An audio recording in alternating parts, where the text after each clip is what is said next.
She's been called the UK's answer to Tina Fey, Chelsea Handler, and Lena Dunham. Caitlin Moran's frank and hilarious writing has made her a major feminist voice in the UK, with bestsellers like How to Be a Woman and How to Build a Girl. In her latest book, she takes a surprising turn with What About Men? We met up with her in London to find out why she's asking that particular question. Caitlin Moran isn't shy when speaking her mind. Everyone is having sex, everybody is taking drugs. Even when counseling the rest of us on how to do it. She has bad sex with a bad man at a bad time. Confident. And has to deal with female sexual shame, what we all live with. Brash. On the way, a bit potty mouth. Did not give a Moran gives her hilarious take on women's course correct through the ages. My main interest is in feminism, and if you go back and read books from the 16th and 17th century, what we thought a woman was is so different to what we know it is now. So imagine, after 7 books on her quest to empower women, the London Times columnist found herself shifting focus to men. Every single man I asked was like, I would never do that. Her latest take on solving the problems of the world came directly from her live shows. We'll talk for an hour about women and girls and feminism, and then at the end, either the second, third, or the third question will be, okay, women and girls, but what about men? And thus, the title of her new book. And at first, I admit I was quite peevish in my reaction. I was like, they're fine. I don't care. Like, they will have to solve their problems themselves. And also, it would be the ultimate irony of feminism, would it not? If women had to solve all the problems of women and then solve all the problems of men. After some consideration, she asked herself, how could boys, this new generation of boys, be scared of women? How could they think that we were winning? When any measurable indice shows that we're not, still. There is still the pay gap. We are still underrepresented in politics, in sport, in economics, and in business. And the statistics are there that 1 in 4 of us will be sexually assaulted or raped. So the corporeal reality is, of course, we're not winning. But what is the only thing that women have that boys don't have and that they might be envious of?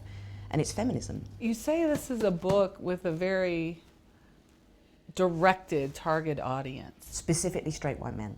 Yeah, because people of colour, men in the LGBTQI community have run campaigns, very successful ones, talking about the specific problems of being of colour or of being gay. And first of all, I'm really aware that when you say straight white men, yeah. I get tense. I do too. Because that's usually the start of someone saying something really racist or sexist or homophobic. But if you are a straight white boy and you know that when people describe your category, that it's presumed that the conversation is suddenly going to become very problematic, then that again explains this fear and this anger that they have. Part of the problem, she says, a lack of context.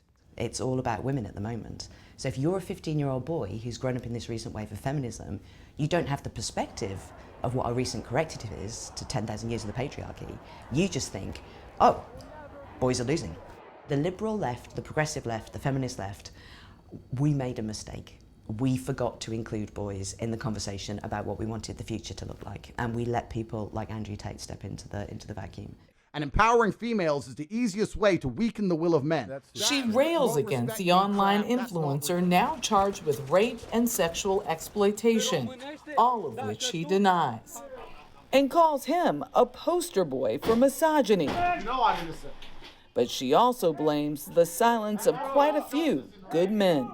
And I think a lot of the problem is with the fathers. The good liberal progressive men, when this wave of feminism came along, went, it is fair enough. Let's let the ladies talk. We're just going to be quiet. We're going to let this feminism happen. We're not going to talk about men for a decade.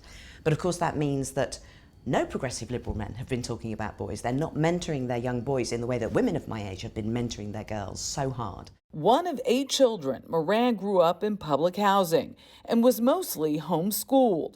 By the age of 13, she fell in love with writing. I've got a song in my heart and an axe to grind. She began her journalism career in music, and by 2011, penned her first bestseller. Hello, my name is Caitlin Moran, and I have written a book called How to Be a Woman, which is all about that much neglected topic, feminism. Which sold over 1 million copies.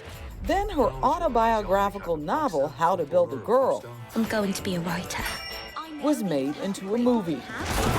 For the better part of a decade, she's hit the road and made her livelihood through her book signings and speeches to sold-out crowds. And Moran says bringing boys into the conversation is not a diversion, but an evolution. I see this absolutely as an extension of my feminism because, as any woman knows, half our problems are men and boys. Angry men, scared men, misogynist men, violent men. So you can't fix the girls until you fix the boys. So this, to me, this is the next necessary step of feminism.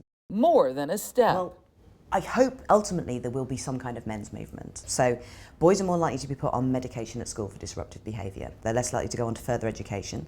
They're more likely to become addicted to drugs, alcohol or pornography. They're more likely to join gangs. They make up the majority of the prison population. They make up the majority of the homeless population. So that's clearly a problem with gender, and that would be the start of a men's movement, to tackle that and talk about that in the way that we've talked about all the problems of women. An urgent problem, she says, we desperately need to fix. The idea of a battle between the sexes is ultimately a nonsense. Like, we are all brothers and sisters together. That's what life is. We are all just brothers and sisters. It's a tiny planet and it's such a short amount of time we're alive. And I can't believe we're still having these arguments about men versus women. There is no battle between us. It's only us. We've got to get on. She really has dedicated her life to the conversation of feminism. So this book, it will be so interesting to see on across the pond how people receive it. But she has some really interesting ideas. What did you think, Jeff? Very interesting. Yeah, it said was. some profound things, I thought. Yeah. Nancy? And it's important, I think, to include the men in the conversation. Oh, I thought it was absolutely. Well, thanks. Yeah. It's always great to have you as part of the conversation, Jeff. Classic. Classic.